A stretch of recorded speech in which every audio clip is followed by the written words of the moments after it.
e hoje eu vou pregar sobre Apocalipse. Essa semana eu tive um sonho, minha esposa está até dando risada lá atrás. Acho que foi de terça para quarta-feira, tive um sonho. Geralmente os sonhos, né, eu pelo menos, não lembro exatamente o que acontece, o que não acontece. Né?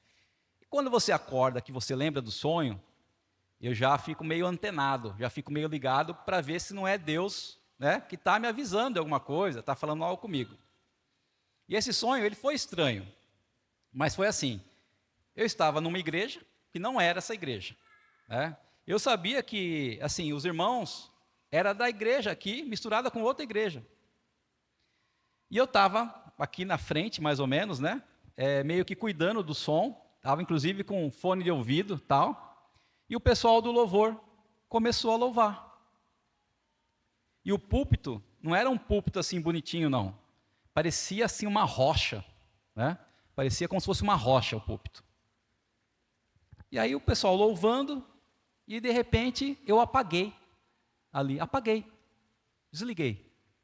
Quando voltei em si que eu acordei, já estavam no último louvor, acabando o louvor. E aí eu olhei para um lado, olhei para o outro assim, quem vai subir, quem vai pregar? Aí um olhando para o outro assim, aí tinha até um amigo meu, né, que é católico inclusive, mas estava na igreja, falou assim, cara, você que vai pregar. Falei, eu? Falei, eu não. Ninguém me avisou, ninguém me mandou nada, não sou eu que vou pregar. Cara, é você que vai pregar. Aí eu falei assim, já que sou eu que vou pregar, então eu vou pregar sobre Apocalipse. Porque eu estou dando aula de Apocalipse no meu canal, né? Então quem não conhece, tem um canal no YouTube, fazer a propaganda já aqui. Então o canal no YouTube meu é o Gospel Tech 316, Alessandro Moraes, né, meu nome, Gospel Tech, Gospel do Evangelho, Tech Tecnologia, 316, 316, de João 316, né? Porque Deus amou o mundo de tal maneira que deu seu Filho unigênito, para que todo aquele que nele crê não pereça, mas tenha a vida eterna. Então esse é o nome do meu canal no YouTube, e lá eu ministro aulas, estudos sobre a Bíblia, né? Então já tem alguns estudos lá prontos, tá? É tudo de graça, não paga taxa, não cobra nada, nada. A única coisa que eu falo para as pessoas, se inscreva no canal e compartilha, né? Para outras pessoas também conhecer a palavra de Deus, amém? E esse último estudo que eu estou dando é o estudo do livro do Apocalipse. Então eu falei, eu vou pregar sobre Apocalipse. E aí, beleza, né? Aí depois contei o sonho para minha esposa, mas falei, acho que eu já vou ter que preparar alguma coisa.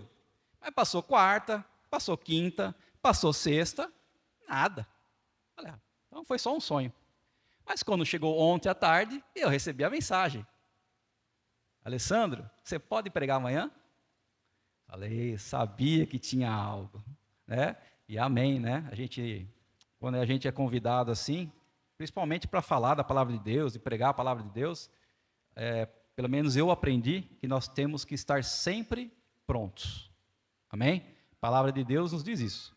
Nós temos que estar sempre, Timóteo, sempre prontos a poder pregar, ensinar a palavra de Deus, tá? Então, falei, já que é para a gente, Deus me avisou através do sonho, vamos pregar sobre o final dos tempos, né? Por que não? Eu vou usar como texto base aqui, o livro de 2 Tessalonicenses. 2 Tessalonicenses, capítulo 2, né? É a segunda carta que Paulo, o apóstolo Paulo, escreveu aí para a igreja de Tessalônica, né, os irmãos lá. Então, é uma carta que fala sobre os acontecimentos dos últimos tempos, né? Bom, eu vou ler na minha versão aqui, vocês acompanham aí, tá? Minha versão aqui é a NBVP, mas não deve ter aí, pode deixar assim mesmo, Emily. A palavra do Senhor diz assim: e agora, uma palavra sobre a volta do nosso Senhor Jesus Cristo e a nossa reunião com Ele. Pedimos a vocês que não fiquem absolutamente perturbados e aflitos, irmãos, com o rumor de que o dia do Senhor já começou. Se vocês ouvirem de pessoas que têm uma profecia, uma palavra ou de uma carta que dizem ter sido mandada por nós, não creiam nisso. Não se deixem enganar por ninguém, não obstante o que eles digam, porque aquele dia não chegará enquanto não acontecerem duas coisas.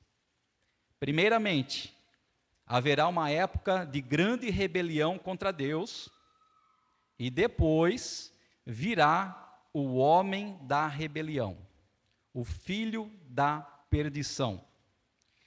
E ele se oporá a qualquer Deus que houver e derrubará qualquer outro objeto de culto e adoração. Ele se assentará como Deus no templo de Deus, alegando ser o próprio Deus. Vocês não se lembram de que eu lhes falei a este respeito quando estava aí?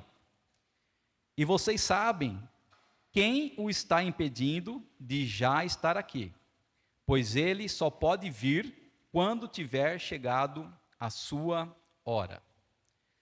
A obra desse homem de rebelião já está em marcha, mas ainda aguarda que se afaste do caminho aquele que o detém. E então aparecerá o perverso, a quem o Senhor Jesus matará com o sopro da sua boca e o destruirá com a sua presença quando voltar. Esse perverso virá como instrumento de Satanás, cheio de poder e falsos milagres e maravilhas. E ele enganará completamente aqueles que estão perecendo porque rejeitaram a verdade. Recusaram-se a crer nela e amá-la, e a deixar que ela os salvasse. Portanto, Deus permitirá que eles creiam nessas mentiras por meio do seu poder sedutor. E todos eles serão julgados com justiça por terem crido na falsidade, rejeitando a verdade e sentindo prazer na injustiça.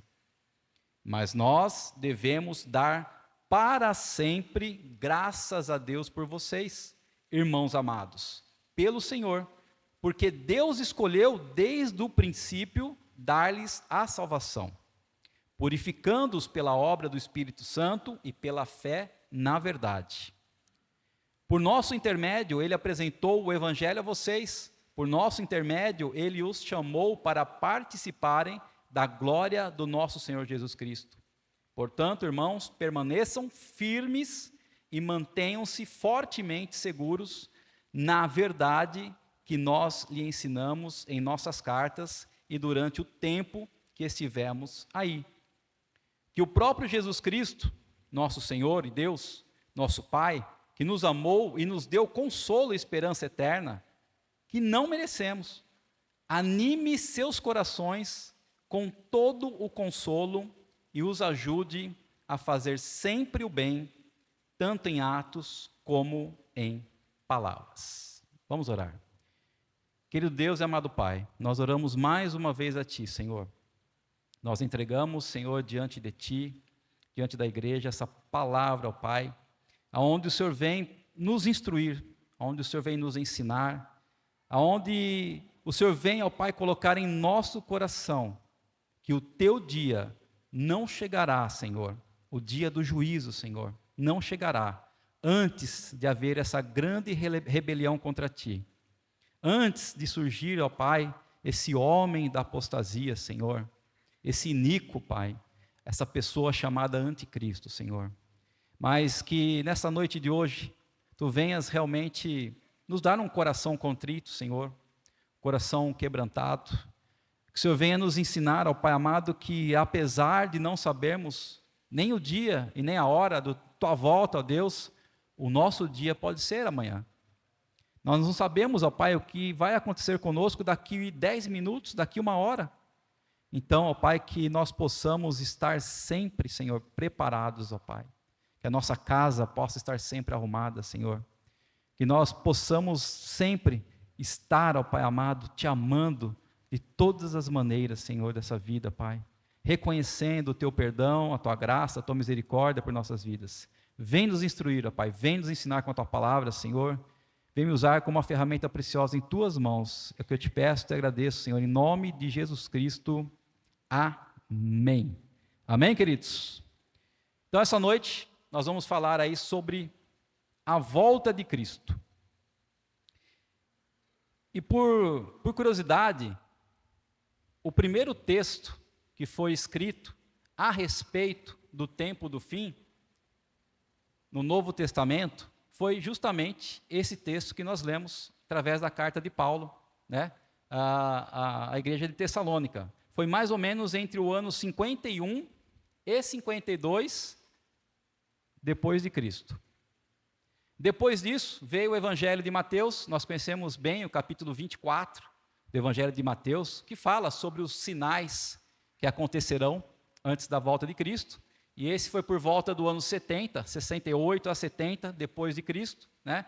E lá no ano 95 e 96, 40 anos depois que Paulo escreveu essa carta aos Tessalonicenses, que nós lemos aqui, foi que o apóstolo João, lá na ilha de Patmos, estava preso, e lá ele teve o quê? Ele teve uma revelação de Jesus Cristo, né, sobre o tempo do fim, a qual nós conhecemos, ao qual ele relatou, e nós conhecemos como o livro do Apocalipse, né? Então, podemos dizer que Paulo, através dessa carta aos Tessalonicenses, ele lançou o quê? As bases doutrinárias, né? E lá, 45 anos depois, o João vai e ele faz o quê? Ele apresenta uma visão completa do livro de Apocalipse, uma visão completa do que nós teríamos que conhecer desse tempo do fim. Queria fazer uma interação com vocês agora, né? Quem aqui já leu, por exemplo, o Evangelho de João? Quem já leu o Evangelho de João? Várias pessoas já leram. Quem já leu Romanos? Quem já começou a ler o livro de Apocalipse? Quem começou? Meia dúzia de pessoas, né? E desses que começaram, que levantaram a mão, quem terminou?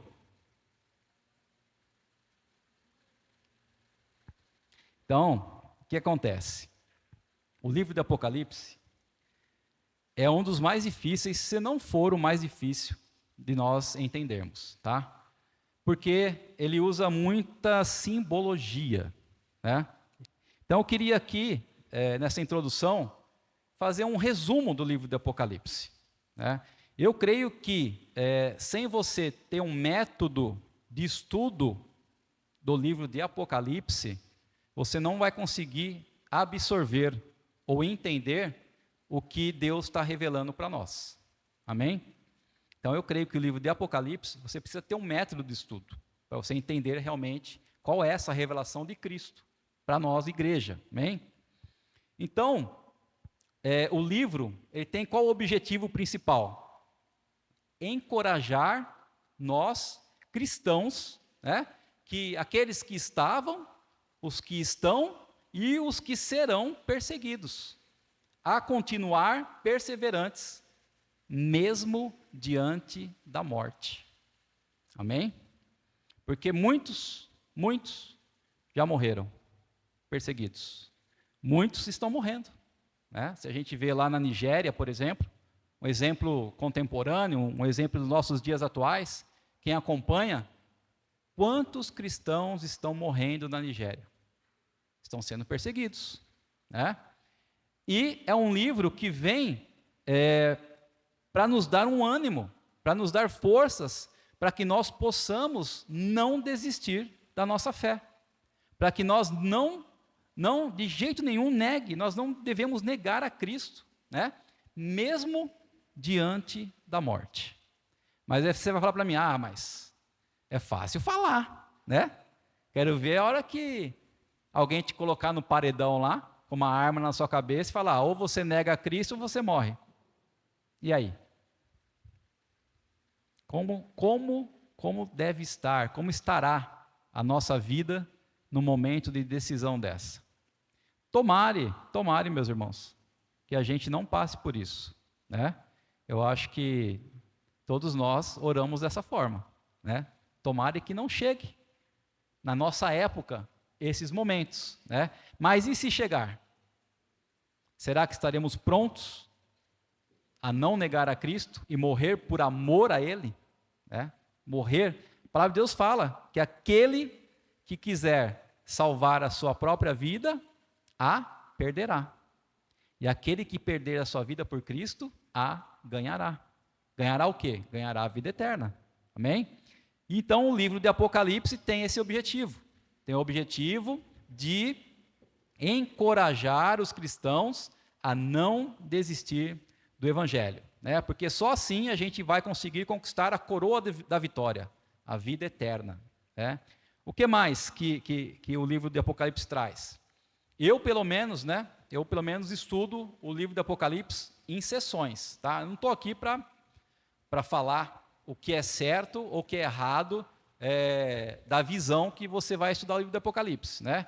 Tem muitas pessoas que estudam o livro de Apocalipse cronologicamente. Como assim? Eles começam no capítulo 1 e vai até o capítulo 22, que são 22 capítulos, né? E entendem que o que vai acontecer no capítulo 5, por exemplo, só acontece depois do 4. E o 4 só acontece depois do 3 e assim por diante. Uma ordem cronológica, tá? Eu já não estudo assim. Eu creio que o livro de Apocalipse, como eu posso dizer, foi feito em 7 atos, 7 sessões diferentes, né? E cada sessão desse livro, dos capítulos, por exemplo, do capítulo 1 ao capítulo 3, fala sobre o quê? Fala sobre a carta às 7 igrejas da Ásia Menor, né? Onde Jesus leva uma palavra de exortação, né? E ali, para mim, é a primeira sessão do livro do Apocalipse. Se você lê essas cartas, você vai perceber o seguinte: sempre no final de cada carta, cada igreja, né? Primeira igreja de Efésio lá, tem a carta à igreja de Efésio. Ele fala assim: e eu estarei, né? Depois, segunda carta, a igreja de Esmirna, eu darei, né? Terceira carta, Pérgamo, Tiatira, e assim vai. Em todas as 6 primeiras cartas, ele fala que ele chegará, ele estará e ele virá. Mas quando chega na última carta, que é a igreja de Laodiceia, que é a 7ª carta, ele fala assim: eu já estou às portas e bato. Ou seja, eu já cheguei, eu já estou às portas e bato, eu já cheguei. Então, essas sessões, para mim, eu entendo que elas contam todo o período histórico que nós estamos vivendo, desde a primeira vinda de Cristo, até a volta dele. Então, começa contando desde a primeira vinda até o seu retorno, que ainda acontecerá. Então, eu creio que hoje nós estamos vivendo esse tempo da igreja de Laodiceia. A igreja de Laodiceia, quando ele exorta a igreja de Laodiceia, ele fala assim: vocês não são nem quentes e nem frios, vocês são mornos, e por isso eu vomitarei vocês da minha boca. Ou seja, é aquele cristão meia boca, né? É o cristão que parece cristão dentro da igreja, mas lá fora, no mundo, não é cristão. Não é aquela pessoa que está amando a Deus verdadeiramente, adorando em verdade e em espírito, é aquele cristão morno, né? E eu creio que essa última carta é nesse tempo que nós estamos vivendo, porque cada dia que passa, a gente vai olhar o noticiário, as informações, noticiário, as notícias, a gente vê muitos absurdos acontecendo, muitos absurdos, inclusive dentro de igrejas, né? Então eu creio que nós estamos vivendo essa última carta, esse último período da igreja de Laodiceia, onde o Senhor já vai bater as portas, né? Então se prepara que o Senhor vai bater as portas. Então ele fala sobre as 7 cartas, depois ele vai falar sobre a abertura dos 7 selos, né? Que são ali ele fala sobre os 4 cavalos principais, um traz a fome, o outro traz a morte, o outro sai para guerrear, né? São coisas que irão acontecer focada na humanidade. Depois ele fala sobre as 7 trombetas, né? E as 7 trombetas são já, vamos dizer assim, acontecimentos e pragas que vão destruir uma parte da natureza, um terço do rio, um terço das florestas e assim por diante. E depois, né, ele vai falar sobre o quê? Sobre as 7 taças da ira de Deus, que aí vai ser realmente uma destruição total, né? Uma destruição onde a maioria das pessoas vão sofrer, vão morrer e tudo mais. E aí você me pergunta, tá, mas primeiro vem os 7 selos, depois que abre os 7 selos, vem as 7 trombetas, depois que tocou a última trombeta, vai começar a taça da ira de Deus? Cada um tem um entendimento. Para mim, não. Para mim, acontece tudo junto, né? Só que são as maneiras que João relatou as coisas, e cada vez que ele vai relatando as histórias do Apocalipse, e chegando mais perto do fim, ele vai aumentando os fatos, entendeu? Então ele vai dando essa visão para a gente do que vai acontecendo. Porque se você for ler o livro do Apocalipse em ordem cronológica, você vai chegar nos capítulos que você fala, mas espera aí, por que estava acontecendo determinada coisa, de repente mudou e voltou, e parece que é a mesma história que eu li lá atrás. Amém? Então o livro do Apocalipse tem tudo isso. Então não é fácil a gente pegar e ler o livro sem ter um método de estudo. Amém, queridos? Então, só queria dar aí um panorama para vocês, né? Do livro do Apocalipse. E, enfim, e falar também só um pouquinho aqui sobre os assuntos, né, mais debatidos. Que, na minha opinião, não é a coisa mais importante. Né? Se você pegar um debate na internet sobre assuntos do livro do Apocalipse, vai falar o quê? Vai falar justamente sobre isso. Como interpretar o livro, de que maneira interpretar. Vai falar sobre, eu sou pré-tribulacionista. Eu sou midi-tribulacionista. Eu sou pós-tribulacionista. Todos sabem o que é isso? Então, o que é ser pré-tribulacionista? É você crer que Jesus levará a igreja, né? Jesus levará a igreja antes do período da tribulação. Então é você crer que a igreja não vai passar pelo período da tribulação, por esse período dos 7 selos, das 7 trombetas, das 7 taças da ira de Deus. Isso é ser pré-tribulacionista. O que você é? Você ser meso, né? Meso de meio ou midi-tribulacionista. É você crer que Jesus volta para levar a igreja no meio da tribulação. Né? Porque vai ter 3 anos e meio de uma tribulação e mais 3 anos e meio de uma tribulação muito grande, a grande tribulação. Então a igreja passa por essa primeira parte da tribulação, chegou no meio dela, Jesus vem, volta, leva a igreja, e a segunda parte, nós não estamos aqui para sofrer. E tem, né, os pós-tribulacionistas que acreditam que não, que a igreja vai passar pelo período de 7 anos da tribulação, né? E Jesus só volta no final para levar a igreja, no final da tribulação, tá? Então tem muita discussão a respeito disso, discussão também sobre o milênio, né?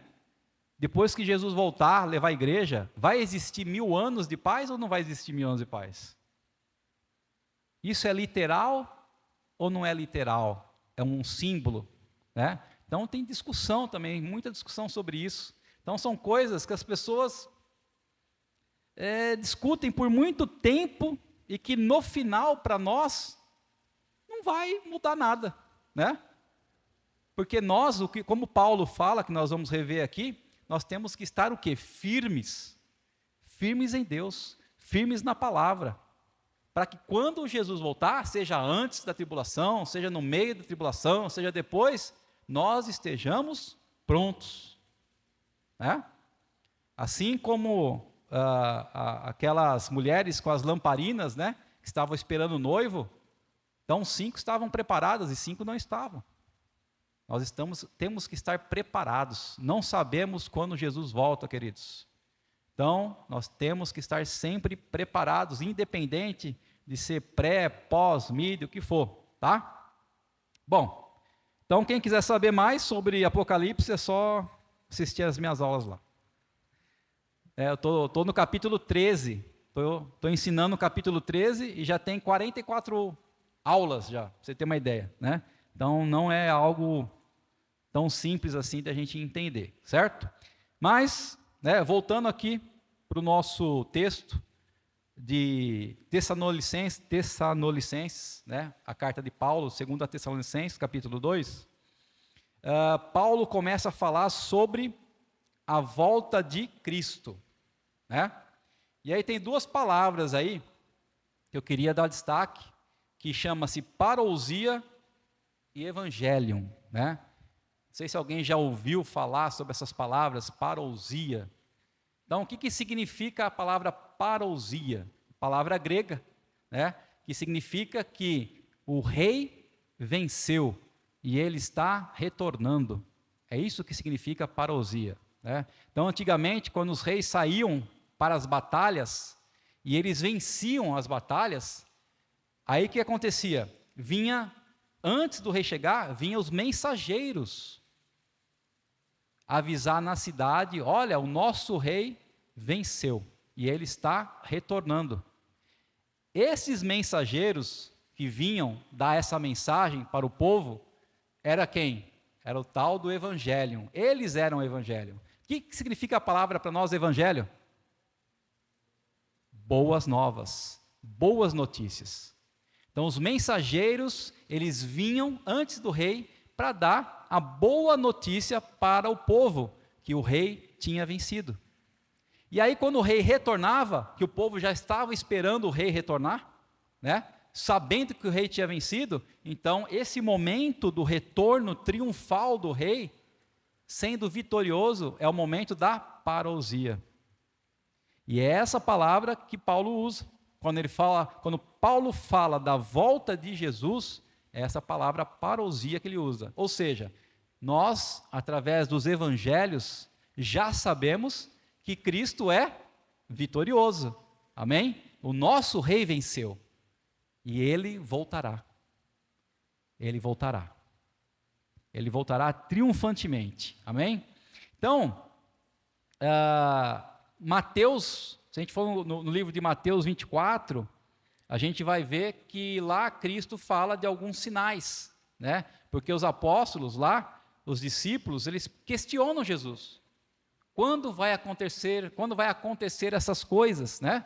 Quando o Senhor voltará? Aí Jesus fala de guerras, rumores de guerras, nação que vai se levantar contra nação, fala de fome, terremoto, perseguição de pessoas, e muitos vão abandonar a fé, vai aparecer falsos profetas, né? O amor se esfriará e o pecado aumentará. Todas essas coisas, se você ver, já estão acontecendo. Amém? Todas essas coisas já estão acontecendo. E não é de hoje. Não é de hoje. Guerra. Já teve a Primeira Guerra Mundial, já teve a Segunda Guerra Mundial, perseguições, fome, terremoto. Tudo isso aqui que Jesus falou já teve. E aí? Já chegou o dia da volta de Cristo? Não. Então, Paulo, ele vem falar o que aqui em Tessalonicenses? Ele fala que Jesus não voltará antes de acontecer duas coisas. Quais são essas coisas? Primeira, a rebelião, uma grande rebelião contra Deus, né? E assim, nós já estamos começando a ver isso acontecer. Essa semana mesmo eu vi uma notícia de um cristão, não sei se ele era pastor ou não, mas ele era professor lá na Irlanda, em Dublin, na Irlanda, né, ser preso. Ele foi preso. Por que ele foi preso? Porque uma das alunas, né, ela virou transgênica, e aí ela já não queria mais ser chamada pelo pronome ela, ou sua, ou tua. E aí o professor falou, não, de jeito nenhum. Eu vou continuar te chamando como você deve ser chamada. Se direcionar a você. E ela deu parte, a diretoria da escola deu parte, e ele foi preso por causa disso. E me digam, se isso já não é uma rebelião contra as coisas de Deus, contra a palavra de Deus. Amém? Segundo ponto, revelação do homem da iniquidade. Quem que é esse homem da iniquidade? Quem que é esse homem da rebelião? Esse homem da perdição? É o que em Apocalipse João chama de anticristo. Né? Se a gente for pegar o capítulo 12 e 13 de Apocalipse, ele vai falar sobre o dragão e sobre as duas bestas. As duas bestas, a primeira besta que surge do mar e a segunda besta que surge da terra. Então essa primeira besta que surge do mar, nós entendemos que é o anticristo, e a segunda besta é o falso profeta. Então, eu costumo falar que Satanás, ele quer ser Deus. Ele quer imitar Deus em tudo, né? Então, assim como nós temos nosso Pai, nosso Deus poderoso, nós temos Jesus Cristo, o Deus Filho, o Deus Salvador, e temos o Espírito Santo de Deus, no final dos tempos, Satanás também vai ter os ajudantes. Vai ser ele, que é o grande dragão, vai ser as duas bestas, né? O anticristo e o falso profeta, né? Então, quando que esse homem vai surgir?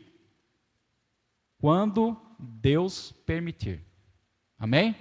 Quando Deus permitir. Nós lemos lá em 2 Tessalonicenses que esse homem da iniquidade, ou anticristo, ele só vai surgir quando Deus permitir.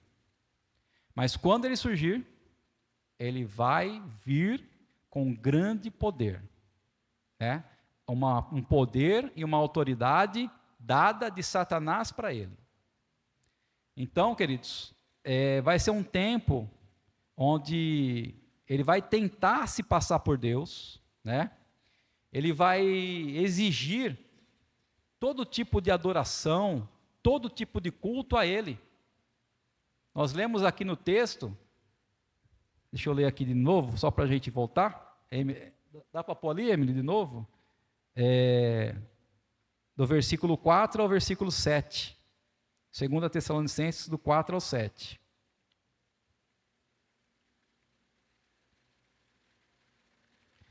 Olha o que diz, ó. Ele se oporá a qualquer Deus que houver, ele vai ser contra qualquer Deus que houver e derrubará qualquer outro objeto de culto e adoração.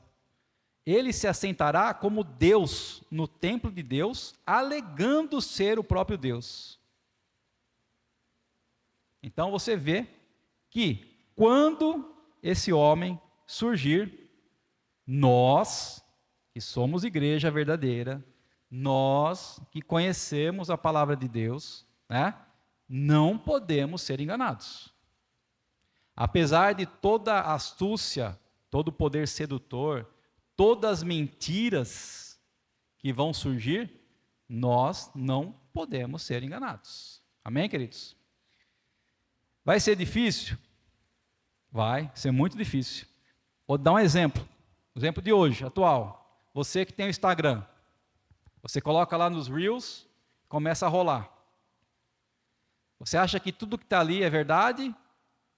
Ou você acha que tem muita coisa ali que foi a inteligência artificial? Foi a IA que produziu? Você fica na dúvida, tem hora? Então, se hoje, com a inteligência artificial, nós já temos dúvida do que é realidade e do que não é realidade, porque tem muitos vídeos ali que você olha ali e fala, é verdade ou não é verdade? A gente já não sabe mais o que é verdade ou não, o que foi realmente filmado, né, na realidade, ou que alguém mandou, através dos prompts, alguém mandou a inteligência artificial criar. Você não sabe mais. Agora você imagina do jeito que está evoluindo a tecnologia, né, e as coisas que a gente nem sabe que já existe, imagina quando o anticristo chegar, o quanto ele não vai usar para enganar todo mundo. Vai usar bastante coisa. Amém? Então, o anticristo, que é o homem da iniquidade, ele vai ser um instrumento de Satanás, cheio de poder e de falsos milagres, né?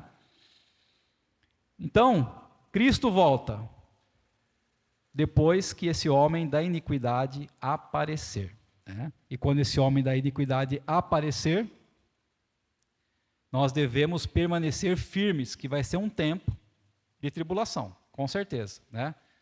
E aí, se a igreja for arrebatada antes da tribulação, muito bem para todo mundo, né?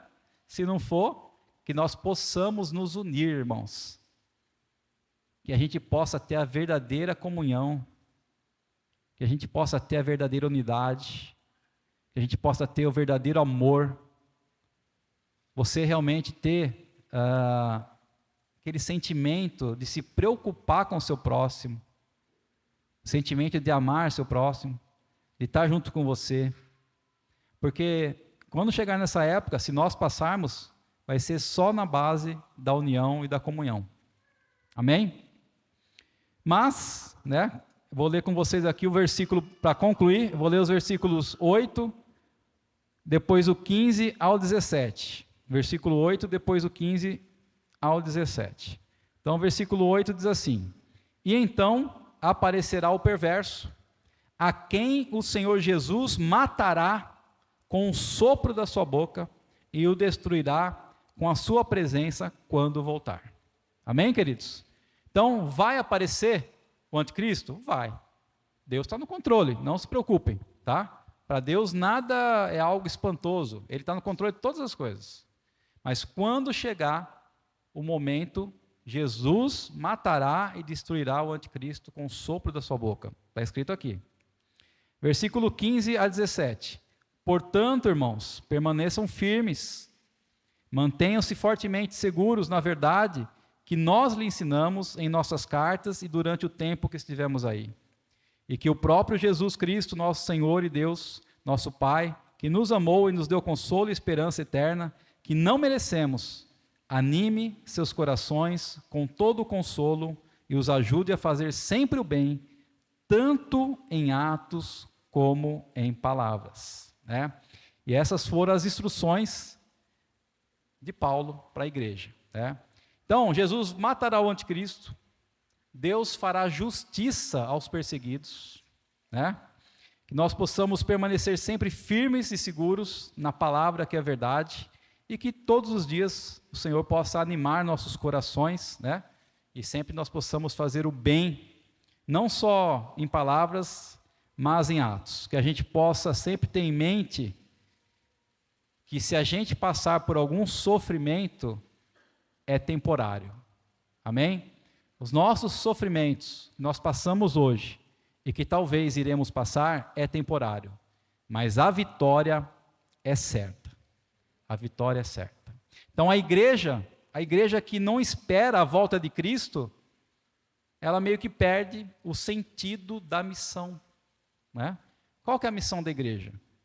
Evangelizar, fazer Cristo seguido e conhecido, batizando em nome do Pai, do Filho e do Espírito Santo.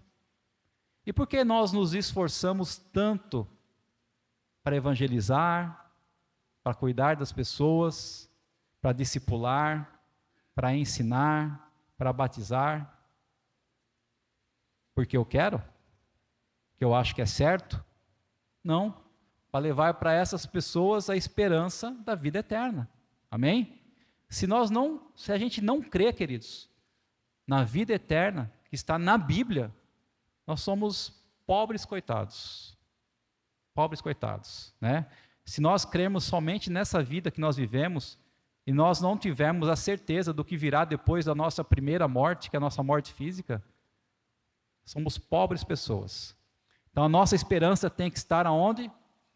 Na vida eterna com Cristo Jesus. E nós temos que fazer de tudo, né, para poder estar ali junto com Cristo, conquistando ela. A palavra de Deus que para nós sermos salvos, nós precisamos somente o quê? Crer, ter fé. É isso que nos ensina. No livro de Gálatas, Paulo, ele escreve uma carta inteira sobre esse assunto, sobre a salvação vem pela fé e não pelas obras. As nossas obras, as nossas ações, as nossas atitudes são o quê? Consequência da nossa fé. Se eu tenho fé em Cristo, se eu sou um cristão pequeno, um mini cristão, o que eu tenho que fazer? O que Cristo faria. Então, as obras automaticamente têm que aparecer boas obras na minha vida. Amém? Mas a salvação é pela fé. Então, finalizando, tenho 3 palavras. Aos crentes, aos cristãos, que somos nós, né? Eu acho que hoje, todos que estão aqui são da igreja, né? Não temos, acho que, nenhum visitante, pelo que eu estou vendo. Então, a todos nós a palavra é: permaneçam firmes. Amém? Independente do que acontecerá no ano que vem, independente dos nossos planos, dos nossos projetos, dos nossos sonhos, né? Que nós estaremos orando aí, quinta, sexta, sábado e domingo, por eles. Independente, permaneçam firmes na palavra da verdade, permaneçam firmes no Senhor. Se tiver alguém afastado, volte logo, né? Se tiver alguém afastado dos caminhos de Deus, se você encontrar alguém na rua amanhã aí ou hoje, afastado dos caminhos do Senhor, fala: olha, volta hoje mesmo aos braços do Pai, porque você não sabe o dia de amanhã, né? E aqueles que não são convertidos, aqueles que não querem saber de Deus, da verdade e da sua palavra, a única coisa que nós temos a dizer para eles é o quê? Preparem-se, porque Jesus vem. Amém? Jesus vem. Apocalipse 22, 20 diz assim: certamente cedo venho. Certamente cedo venho. Amém? Ora vem, Senhor Jesus. Glória a Deus, queridos. Então, que essa palavra possa ter nos ensinado um pouco, né? Se por acaso despertou em alguém interesse sobre o que vai acontecer no tempo do fim, que você possa buscar estudar isso, porque faz parte, né, da nossa vida cristã.